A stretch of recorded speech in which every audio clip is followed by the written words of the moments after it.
সবার আগে বাংলাদেশ প্রতিপাদ্যে নীলফামারীর ডোমারে হয়ে গেল তারুণ্যের উৎসব। দুপুরে ডোমার বহুমুখী উচ্চ বিদ্যালয় প্রাঙ্গণে হাজারো নবীন ও প্রবীণের অংশগ্রহণে এ উৎসব হয়। এতে প্রধান অতিথি হিসেবে উপস্থিত ছিলেন বিশিষ্ট রাজনীতিবিদ ইঞ্জিনিয়ার শাহরিন ইসলাম চৌধুরী তুহিন।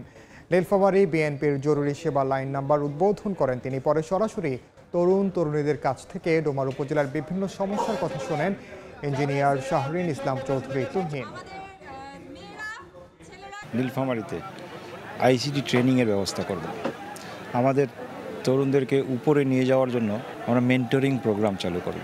প্রশিক্ষণ ছাড়া আমরা যে আমাদের বাংলাদেশিদেরকে পাঠাই, এটা আমাদের উচিত না। আমাদের প্রশিক্ষিত জনগোষ্ঠীকে এখন ইউরোপে, এশিয়ার বিভিন্ন দেশে আমরা পাঠাতে পারি এবং তারা বহু গুণে অর্থ উপার্জন, বৈদেশিক মুদ্রা উপার্জন করতে পারে।